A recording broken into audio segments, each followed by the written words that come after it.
Buenas noches, hermanos, a todos. Gracias a Dios por volver a verles. Pero habíamos dejado pendiente este capítulo que tiene que ver con la creación, con la que empezamos a ver el libro de Génesis. Si ustedes recuerdan, vimos el capítulo 1 y decíamos que el capítulo 1 tiene por propósito presentar a Dios como creador eterno. Creador eterno. No es un libro que dé explicaciones que a nosotros nos gustaría saber y a la ciencia le gustaría mucho más, pero Dios explica de una manera muy sencilla, tal vez escueta, cosas que darían para escribir bibliotecas enteras. Sin embargo, la palabra de Dios dice: en el principio Dios creó los cielos y la tierra, y después da un orden de cómo a lo largo de la semana fue creando las distintas cosas. Apareció la atmósfera, apareció la tierra. Dice que el agua produjo peces y aves. ¿Cómo? No sabemos. Dios sencillamente dice que el agua produjo aves y peces. Después dice que la tierra produjo toda especie de hierba verde y que también produjo animales. Bueno, no sabemos cómo. Miren, hermanos, particularmente decíamos el otro día, yo le creo a Dios. Yo le creo a Dios. Y yo sé que muchos de ustedes también. ¿Por qué digo esto? Porque todas estas cosas a veces la ciencia las ridiculiza, dice que es un simplismo, dice que parece un cuento de chicos, pero yo les decía el otro día que no sé si nosotros podríamos entender cómo estas cosas fueron hechas. Por eso Dios, lejos de dar explicaciones, se presenta como creador eterno. Antes de Él no hubo Dios, la eternidad no tiene principios, son cosas que a nosotros nos cuesta mucho entender porque vivimos en el tiempo. Decíamos que lo de la ciencia siempre es muy relativo. La Biblia dice que Dios trastornó la sabiduría de este siglo y muchas veces la ciencia hace afirmaciones realmente fantásticas. Hay que tener más fe para ser ateo que para ser creyente. Yo cuando escucho las explicaciones de la ciencia realmente me resultan fantásticas, cómo se pasó del mineral al ser vivo. Ahí hay un abismo que no se puede explicar, como que la materia es eterna, la materia no es eterna, de algún lado salió, nosotros sabemos que salió de la palabra de Dios, energía que se convirtió en materia. ¿Cuál es el problema? La ciencia se desvincula de Dios en sus lugares de estudio y dice acá lo que no se mide, lo que no se palpa, no existe. Bueno, al no tener en cuenta el ser humano a Dios, la Biblia dice que Dios los entregó una mente reprobada. Por lo tanto, la ciencia, desde hace muchos siglos, hace afirmaciones que muchas veces son ridículas. Hablábamos el otro día, ¿no? Y recién en 1492 volvió Colón con las buenas noticias de que la Tierra era redonda. La palabra de Dios tiene 5 versículos distintos donde hace más de 3000 años dice que la Tierra era redonda, que no hacía falta el viaje de Colón. Lo que pasa es que no tuvieron en cuenta lo que Dios decía. ¿Qué hizo Colón? Comprobar lo que Dios había dicho 3000 años atrás. Dios se sienta sobre el círculo de la Tierra, Dios habla de la redondez de la Tierra. ¿Qué nos decía la ciencia también? Que la Tierra era plana y que estaba apoyada arriba de 2 elefantes o de una tortuga. Y quien contradijese eso, en ese momento, bueno, era un ignorante, no sabía nada. En realidad, la Tierra cuelga de la nada, así dice la palabra de Dios.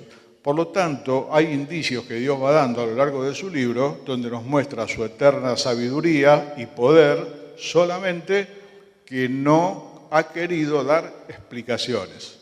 Sencillamente así. Y como Dios es soberano, nosotros lo tomamos de esa manera, creemos su palabra, entendemos que el pozo es profundo, como dijo la mujer de Samaria, y que cuesta mucho llegar al fondo de las cosas. Por lo tanto, tomamos el relato como palabra de Dios y como cierta. Cierta es la palabra de Dios, lo comprueban muchos pasajes que, vuelvo a decir, hace 500 años se opinaba totalmente distinto.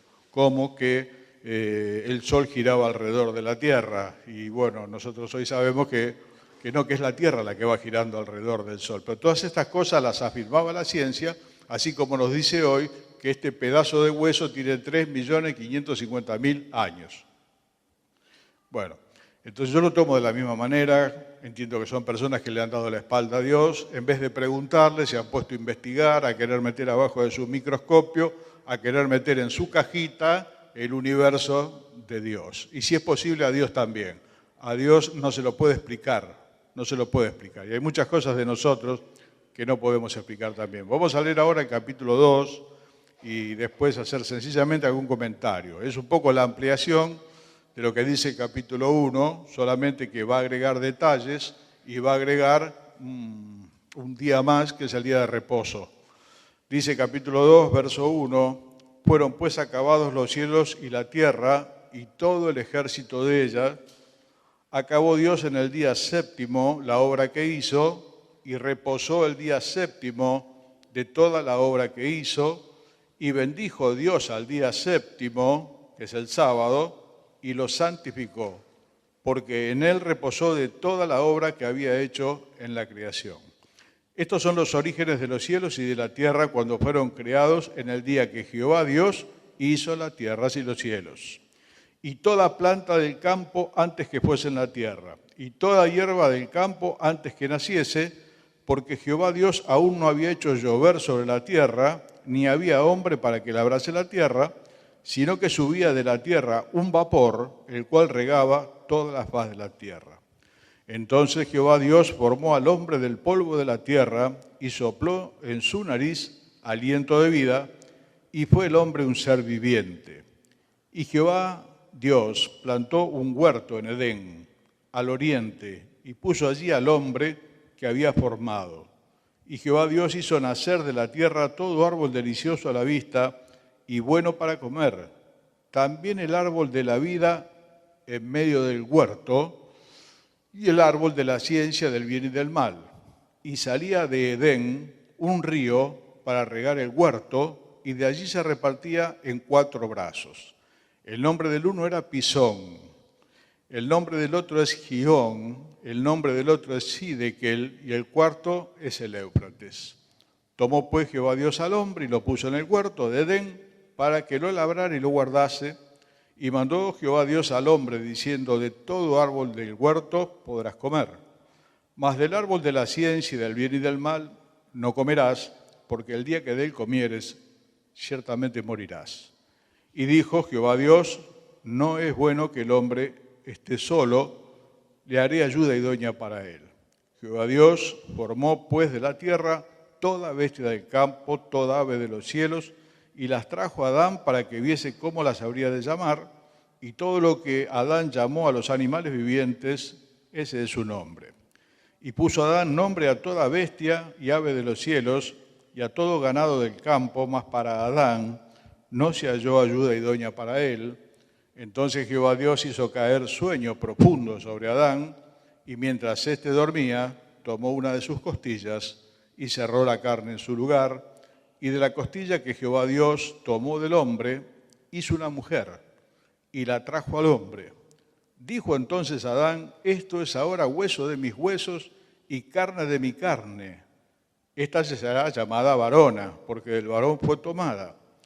Por tanto, dejará el hombre a su padre y a su madre, se unirá a su mujer, y serán una sola carne. Y estaban ambos desnudos, Adán y su mujer, y no se avergonzaban. Este es el relato un poco más ampliado del capítulo 1. Comienza diciendo que fueron acabados los cielos y la tierra, todo el ejército de ellos. Acabó Dios en el día séptimo la obra que hizo, y reposó el día séptimo de toda la obra que hizo, y bendijo Dios el día séptimo y lo santificó, porque en él reposó de toda la obra que había hecho en la creación. El reposo que se menciona acá no es el reposo de nuestro cansancio, ¿no? Cuando estamos muy cansados queremos reposar, queremos dormir. En realidad la palabra que se utiliza acá es que Dios contempló todo lo que él había hecho. Ese séptimo día no creó más absolutamente nada, la creación termina en el sexto día con el hombre, y en el séptimo día lo que hizo es contemplar toda su creación y ver que era buena en gran manera. El día de reposo más tarde se va a incluir en el Decálogo, en los 10 mandamientos, para que los hombres observen el día de reposo. El pueblo judío observaba el día de reposo. No siempre, en algunos casos sí, en otros casos no. También Dios había instituido más tarde el reposo para la tierra. No se podía cosechar la tierra todos los años. Se hacía durante 6 años y en el 7º año la tierra tenía que descansar. Lo que crecía, caía y de esa forma, entiendo, se abonaría la tierra. Sin embargo, por todos los 490 años que corrieron, esto nunca se observó y se sembró y se cosechó sin reposo para la tierra, lo cual no es bueno. Hermano, toda la provisión que Dios ha hecho es un recurso, los peces, las plantas, pero lo que estamos haciendo hoy no es consumirlo, es depredarlo, que es otra cosa. Se están depredando los mares. Y bueno, no importa, pero el problema es la codicia la que hace la depredación del recurso. Por eso es que hay carencia de muchas cosas, tenemos abundancia de basura. Se cree que en 30 años más, 40 años más, habrá tanto plástico como peces en el mar. Y así la tierra también queda arruinada por la permanente siembra y cosecha sin observar esto. Es muy llamativo que después de estos 490 años, cuando Dios llevó al pueblo cautivo, ¿cuánto duró el cautiverio? 70 años. Y allí la tierra reposó por los 70 años que ellos no le dieron reposo. Durante 70 años la tierra, Dios llevó su pueblo a otro lado, habrá sido sembrada y cosechada por unos pocos que quedaron ahí, pero la tierra reposó. ¿Cuál es la enseñanza para nosotros? Bueno, los cristianos no guardamos el día de reposo, no es una ordenanza que hoy esté para los cristianos. Es algo que Dios había observado para el pueblo de Israel.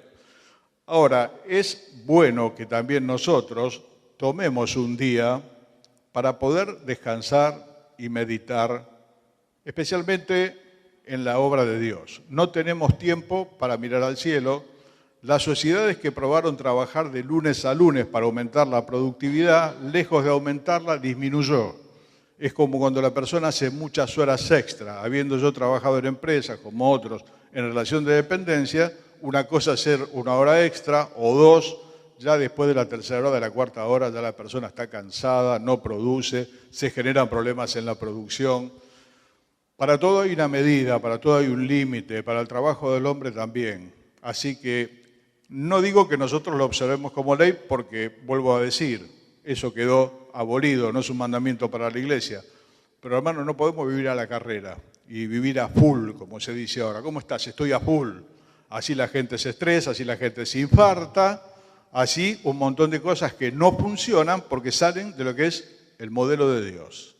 Algunos hermanos en el buen deseo han visto el día domingo como el día de reposo y le han dado la misma importancia. Y no la tiene, hermanos, son 2 cosas distintas. El día de reposo es el día sábado y el primer día de la semana es el domingo en que el Señor resucitó, lo utilizamos para reunirnos, pero no le podemos dar esa fuerza de ley.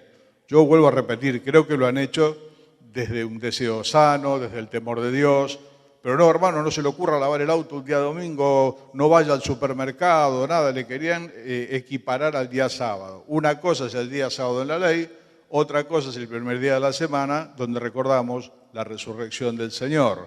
Es bueno que lo apartemos para reunirnos, es bueno que estemos con nuestra familia, que estemos tranquilos, que descansemos. Hermano, todas estas enfermedades del siglo nuevo son enfermedades que vienen por la falta de descanso. Con Laura estamos mirando una serie, de las pocas que se pueden ver, sobre unos episodios en la Casa Blanca. Digo, la gente debe vivir ahí adentro, porque son las 12 de la noche y todavía están trabajando y van y vienen, y la gente vive en los lugares de trabajo, no solamente ahí. Mirando televisión yo veo periodistas que están a la mañana, están a la tarde y están a la noche, y la gente debe tener la cama atrás de la escenografía, y duerme y va de vuelta. ¿Y qué es? Es la codicia por poder sumar horas de trabajo, que es dinero. Pero lo que pasa es que va deteriorando su salud. Y el dicho es viejo, porque pertenece a los viejos, y dice que gastó su salud por ganar dinero. Gastó su dinero por recuperar su salud. Y hoy sin dinero y sin salud lo llevan en un ataúd. Es una cosa así, ¿no? Gastó todo por ganar dinero. Su salud, la gente se enferma. Muchas enfermedades son producto de la sobrecarga de trabajo. ¿Qué pasa? Bueno, pues si no alcanza. Bueno, habrá que achicar los gatos, hermano. Vamos a la palabra de Dios. ¿Qué dice? Más vale un puño lleno con descanso que los 2 con aflicción. A todos nos gusta la vida moderna, lo que nos propone la vida moderna, pero la vida moderna propone un estilo de vida que es muy caro y que no podemos alcanzar. Entonces, 2 trabajos. En este retiro hablé con un muchacho que tenía 3 trabajos, obviamente que no eran de 8 horas, pero le dejaba escasas 5 o 6 horas para dormir y ya tenía que volver. Me dice, lo que pasa es que si no alcanza. Bueno, después charlando me di cuenta por qué no le alcanzaba por las cosas que compraba. Tenemos que contentarnos con lo que Dios nos da, dar el paso que podemos dar, dejar el tiempo para nuestra familia, que es necesario, primeramente el tiempo para Dios, para nuestra familia y para nuestro descanso. Hermano, vamos a enfermar. Este día de reposo, que vuelvo a decir, ha quedado entre las leyes del Antiguo Testamento, nos tiene que servir como enseñanza. No se puede explotar la tierra todos los años y no se puede estar a full, menos si somos del Señor. La gente está a full porque no tiene otra cosa que hacer. Y algunos no quieren volver a la casa. Yo cuando trabajaba en relación de dependencia, mucha gente se quedaba a hacer muchas horas extras, que, repito, no servían para nada. Pero en realidad, cuando yo les decía, ¿no querés volver a tu casa? No, la verdad que no, prefiero quedarme acá, algunas horas extras, algunos pesos más. Pero hermano, nuestra vida no es como la de ellos. Por lo tanto, seamos buenos administradores del tiempo que Dios nos da. Tengamos un tiempo para cada cosa y tengamos un tiempo para el reposo, las horas de sueño que hay que tener. ¿Significa un poco menos de plata? Seguro que sí, pero igual se vive.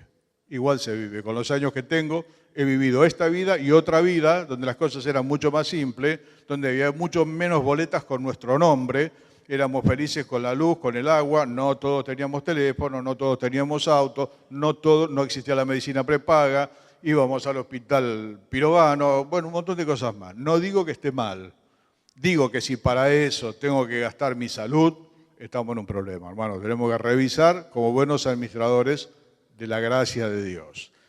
Bueno, ¿cómo sigue esto? Dice que estos son los orígenes de la tierra, antes que Dios hiciese toda la hierba. Y en el verso 7 dice, entonces Jehová Dios formó al hombre del polvo de la tierra y sopló en su nariz aliento de vida y fue el hombre un ser viviente. Siempre me llama la atención que los días de creación comienzan diciendo, y dijo Dios, sea la luz. Automáticamente apareció luz que no era la luz del sol, era la luz de Dios, porque el sol fue creado en el 4º día. Lo que apareció fue luz de Dios. Después separó las aguas de las aguas, la atmósfera, las nubes se separaron, hay agua en el ambiente. Bueno, y así siempre se repite, y dijo Dios. Pero cuando llega la creación del hombre, no aparece el y dijo Dios, sino que aparece que Dios formó al hombre del polvo de la tierra. Posiblemente sus manos estuvieron en eso, en ese muñeco de tierra, que al soplar Dios el aliento de vida en su nariz fue un ser vivo. Bueno, volvemos al principio. Tenemos toneladas de libros de medicina que necesitan saber más de todo esto. Dios nos da más explicaciones. Hace 4 o 5 siglos atrás, cuando uno ve los tratamientos médicos, eran terribles, o lo curaban o lo mataban. Bueno, hoy la ciencia ha avanzado muchísimo, por la gracia de Dios tenemos anestesia, fue inventada hace unos 200 años, antes sencillamente se tomaba un poco de licor, se mordía un almohadón y le cortaban la pierna, directamente. Un día se descubrió por casualidad la penicilina, entonces la infección que estamos tratando ahora acá con Luquita, antes significaba la muerte porque no estaba la penicilina. Dios le ha dado cosas a la ciencia porque la Biblia dice que Dios vela por la ciencia. Y Dios ha dado, pero queda mucho más que quisiéramos saber. No podemos manejar todavía eficazmente el tema del cáncer. Todavía sigue siendo una materia que se complica, si bien algunos tienen buen tratamiento, hay otros que no. Seguramente en algún lugar, en alguna planta, Dios tiene reservado. Acá leímos que estaba el árbol de la vida. El árbol de la vida seguramente produció un fruto que a ellos le permitía la salud y la eternidad. 2 árboles, el de la vida, el de la ciencia del bien y del mal, que vieron el otro día. Después de esa caída que ustedes vieron el otro día, el árbol de la vida desapareció. ¿Dónde aparece de vuelta? En el último libro de la Biblia, en Apocalipsis. Allí aparece de vuelta el árbol de la vida, que da un fruto para salud de las naciones. Volvemos a lo mismo, hermano. ¿Cómo Dios hizo las neuronas? No sé. ¿Cómo Dios hizo la memoria? No sé. Bueno, no sabemos la mayoría de las cosas y la medicina hoy sigue haciendo los mismos esfuerzos que hace 4 o 5 siglos atrás. Tal vez, si el Señor no viene antes, tengamos la cura del cáncer o de algunas otras enfermedades que hoy son realmente muy complejas y llevan a la muerte. Por el momento Dios no dio esa salida. ¿Cómo se llamó este primer hombre? Adán. ¿Y qué significa Adán? Tierra. Tierra. Lo llamó Adán, tierra. Pero cuando Dios sopló el aliento de vida en su nariz, fue un ser viviente. Bueno, alguna vez le conté la historia, ¿no?, de aquel hermano que recorriendo un museo vio una mesa con 14 frascos y le dijeron, decía un cartel, esto es un ser humano. 14 frascos, los 14 elementos que tiene el cuerpo humano. Bien. Y este hermano decía, bueno, tómese todo el tiempo que usted quiera y con estos 14 frascos hágalo un ser humano. Bueno, es imposible.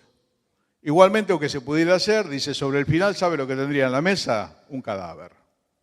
Falta el misterio de la vida.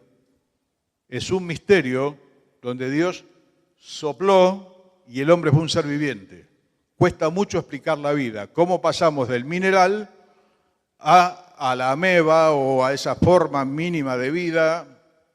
Hay un océano en el medio que solamente el aliento de Dios puede zanjar. ¿Cómo lo explica Dios? De esta manera. ¿Por qué? Porque no es un libro que da explicaciones, es un libro que hace afirmaciones, diciendo Dios creó el cielo y la tierra. Todo lo que hay te creó a vos y me creó a mí. Dios lo da por sentado y nada más. En estos primeros capítulos tropiezan los curiosos. Mucha gente se puso a leer la Biblia para defenestrarla. Cuando lee esto, bueno, esto no puede ser, lo tira. Hermano, hay muchísimas cosas que nosotros utilizamos, no sabemos cómo funcionan, sin embargo las utilizamos todos los días, como este casi misterio para muchos de nosotros de Internet. Que haya alguien que nos vincula a todos y nos comunicamos todos a la vez. ¿Saben dónde llega el cable de Internet? Acá, a las toninas. Sale del agua, entra a las toninas que están acá nomás, que puede decir son pocos kilómetros. Ahí entra un cable submarino que viene de otro continente. Por ese cable todos tenemos Internet. Por ese cable pasamos todo, chateamos, nos informamos, todo.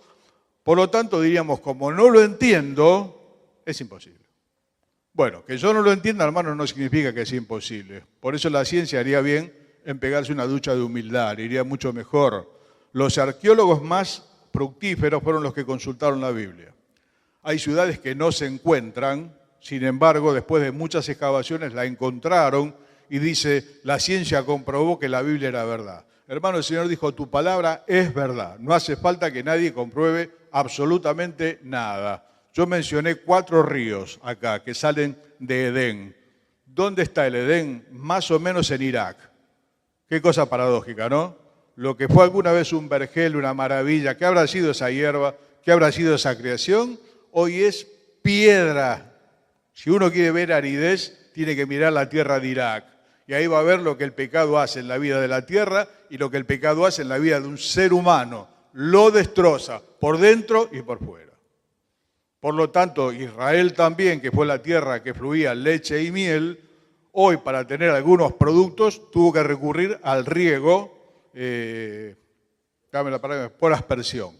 Llevar con una manguera, con un conducto. ¿Por qué? Porque no hay agua. Es árido, es una piedra. Irak, que es el lugar que geográficamente se lo entiende como la tierra de Edén, es eso. El lugar donde impactó primeramente el pecado, lo que dejó es una roca desnuda, no quedó vegetación, no quedó el árbol de la vida, no quedó la fruta buena para comer, no quedó absolutamente nada.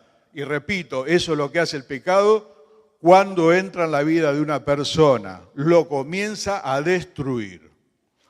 Cuando Dios le dijo a Adán que no comiese del árbol, porque el día que comiese se iba a morir, hay una versión de la Biblia, una traducción, dice, porque el día que de él comieses, muriendo, moriréis. Ahí Adán comenzó un proceso de muerte. Cuando Adán come junto con Eva la fruta, que no se sabe si era manzana, no cayó muerto automáticamente, pero murió espiritualmente, porque ese día Dios lo sacó del huerto del Edén. Y estar muerto no significa estar adentro de un cajón, sino estar separado de Dios. cuando Dios le dice a Adán, vas a morir, si yo te lo digo a vos o me lo decís a mí, pensamos, cementerio, ataúd, para nosotros muerte es eso. ¿Qué pensás que pensó Adán? Que nunca vio un cementerio, que nunca vio un ataúd, que nunca vio nada. El día que de él comieres, de cierto te vas a morir. No tiene referencia, nosotros sí sabemos que la muerte, él no lo sabe. Y come así como su mujer, sin embargo no se caen muertos en ese momento, pero sí son separados de Dios. Me gusta mucho la poesía, a mí me gustan mucho las palabras.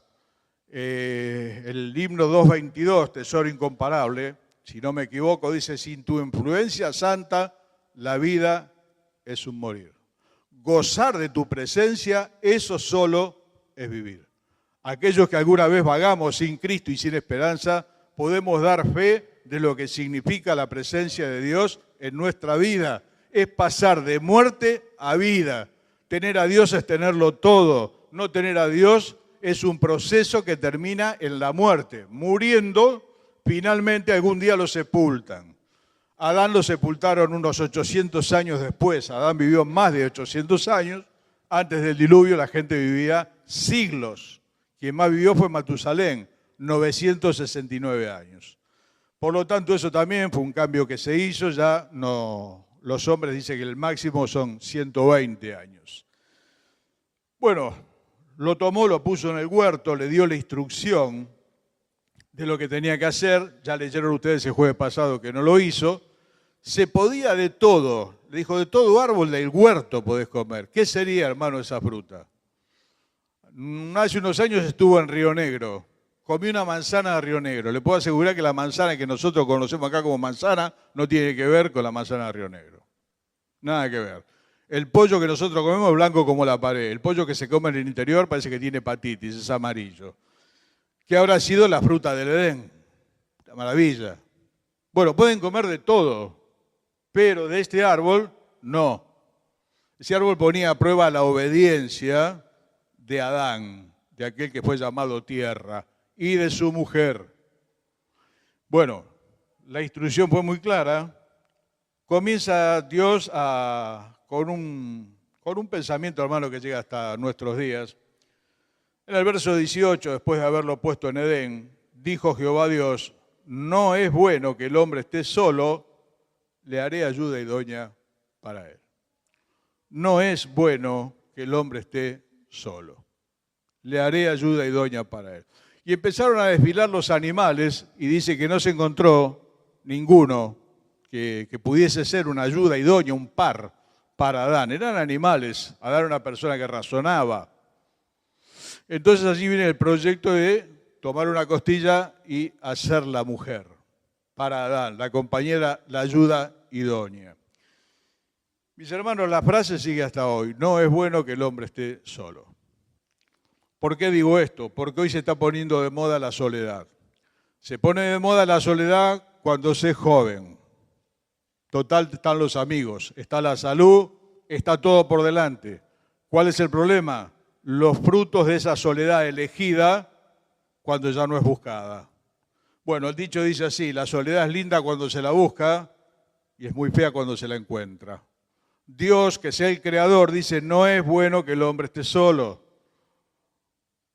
Esto es un cambio de los últimos 50 años. Yo era jovencito, adolescente, y los chicos nos queríamos casar y las chicas se querían casar y se casaban muy jóvenes. Mis abuelos se casaron entre los 18 y 20 años y muchas personas, también hoy sigue pasando en el interior, pero hoy la tendencia es a estar solo y, si es posible, no tener hijos. Cada vez escucho más mujeres que dicen, yo no tengo instinto materno, no quiero tener hijos y quiero estar solo. Estoy muy bien con mi soledad, me encuentro muy bien. La Biblia dice lo contrario. No es bueno que el hombre esté solo, no es bueno que el ser humano esté solo, porque se complementa en el hombre o en la mujer. Un hombre o una mujer es completo cuando ambos están juntos. Ahí es completo. Hombre y mujer somos totalmente distintos. No hay nada más distinto que un hombre y una mujer. Así hoy nos hablan de un tercer sexo, de una mistura que no es más que cosmética, porque no se puede cambiar el sexo, entonces se habla de género, el hombre siempre será hombre, la mujer siempre será mujer, vivo o muerto. Se podrá analizar el ADN, vamos a entender que es un hombre o que es una mujer. ¿Qué es el género? Algo que se inventó para este tercer sexo, supuestamente, que Dios no creó, sino la depravación de los seres humanos, que tiene un final muy triste también, porque se encuentra solo. El homosexual en los años avanzados de su vida muchas veces se encuentra solo, porque no forma familia, porque no tiene hijos, pero también se encuentra sola la gente que ha elegido en su juventud estar solo o sola, porque está el tiempo de los amigos, de estar con uno, de estar con otro, de estar con una, de estar con otro, solamente que eso se termina. Y es muy lindo envejecer en familia, pero muchos apostaron a la soledad. Y la soledad es linda cuando uno la busca, un ratito abajo del árbol, tomarse unos mates solo, leer la Biblia tranquilo, ¿no? Sin el teléfono, sin tantas cosas. Sí, hermano, pero después queremos volver al modelo de Dios. Entonces Dios, que sabe todas las cosas, no habiendo encontrado una ayuda idónea, dice que hizo caer un sueño profundo sobre Adán, primer anestesiado. Lo abrió y de la costilla hizo una mujer. Yo pregunto, ¿necesitaría Dios ADN? ¿Qué piensa? ¿Le sacó la costilla porque necesita ADN? No, hermano, no. La tomó del hombre. Y esto después se repite en el Nuevo Testamento. La mujer procede del hombre y en ese ciclo después el hombre procede de la mujer porque nace de mujer. Pero la primer mujer vino del hombre. Y el dicho es muy viejo, pero es muy lindo. Dice que la tomó del costado. No la tomó de los pies para que no la pisotee. Y no la tomó de la cabeza para que la mujer no pisotee al hombre. La tomó de la costilla, del costado. Y figuradamente, hermano, del costado abierto del Señor Jesús salimos todos nosotros. Cuando se fue a ver si el Señor ya había expirado o no, porque si no le iban a quebrar las piernas para acelerar el proceso de muerte, una lanza entró por debajo de la costilla, tal vez por la base de su corazón, y de esa sangre, querido mío, hemos salido todos nosotros, la esposa de Cristo. La iglesia es la esposa de Cristo. Entre todos nosotros formamos la esposa de Jesucristo. Y esta costilla era como una figura que fue la esposa de Adán, que fue Eva.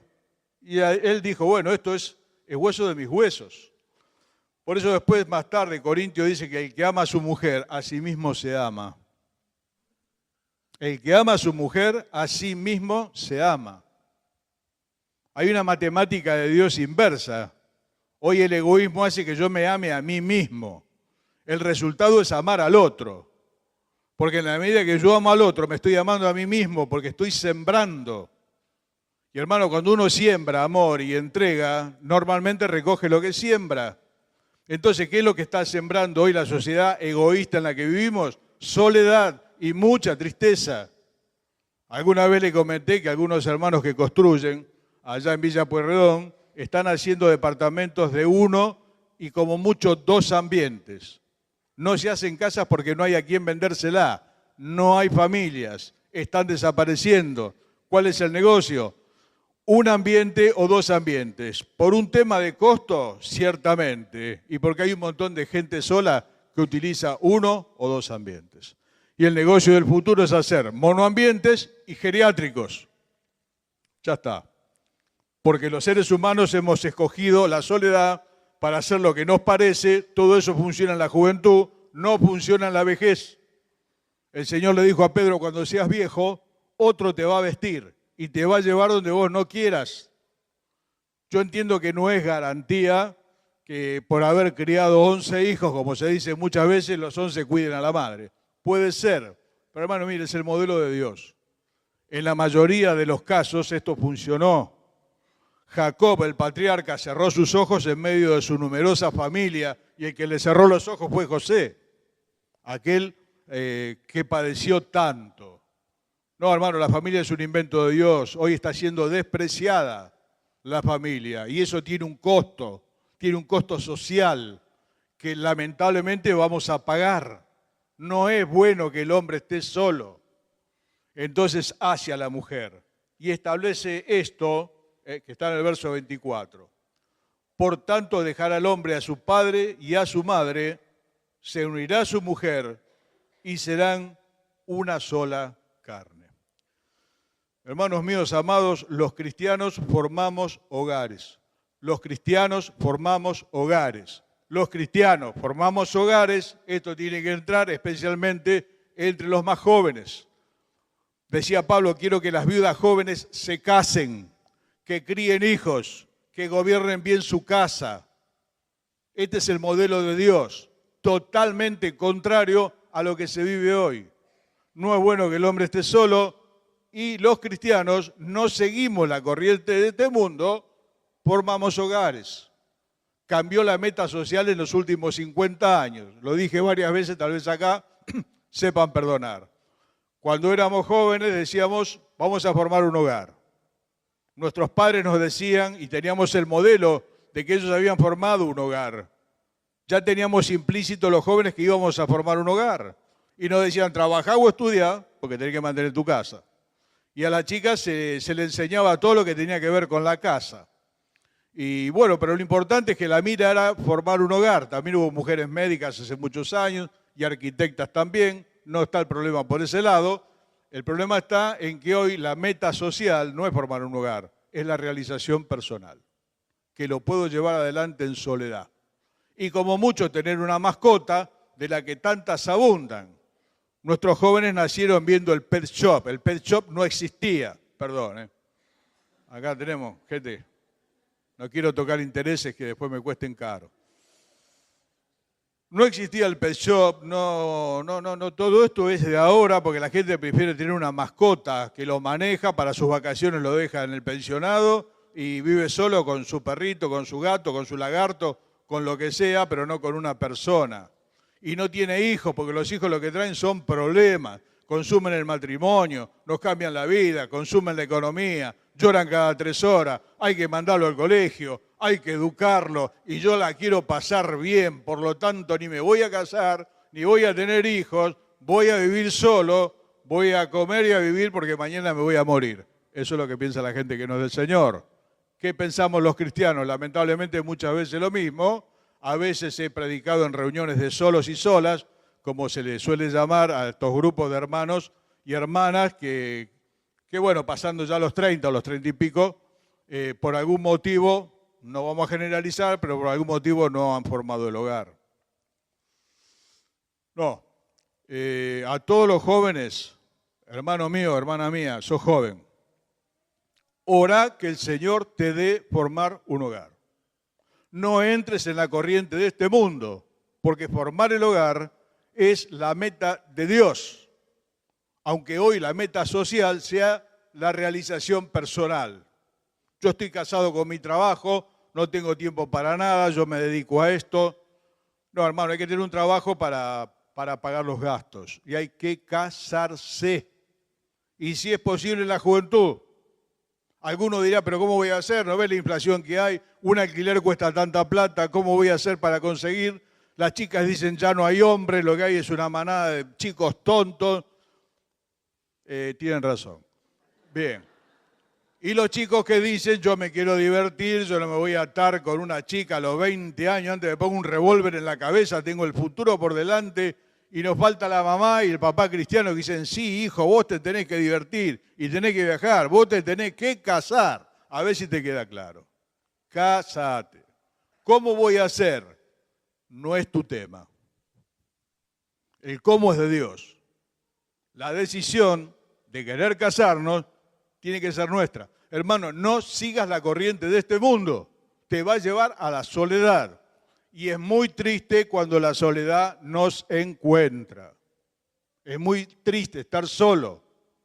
Cuando yo reparaba televisores en domicilio, ahora ya no se pueden reparar por el formato que tienen, yo me daba cuenta cuando una persona vivía sola, porque desde que entraba hasta que me iba, me hablaba y no metía un bocadillo. Era la oportunidad de hablar. Hay gente que me dice, estoy solo, no tengo con quién hablar, le habla a la maceta. No tiene con quién hablar. Resultado de la soledad. Está bien, la soledad pudo haber venido por viudez, por muchos motivos, pero que no sea porque lo hemos buscado en un modelo egoísta, porque yo la quiero vivir, porque yo no me quiero perjudicar teniendo hijos. Hermano, bienaventurados los hijos habidos en la juventud, por más que la sociedad perversa y egoísta en la que vivimos diga lo contrario. Yo le creo a Dios. Espero, hermano, que ustedes también. Y que estemos de acuerdo con Él. Y que las viudas jóvenes, si es posible, se casen. Sí, hermano, volver a casarse.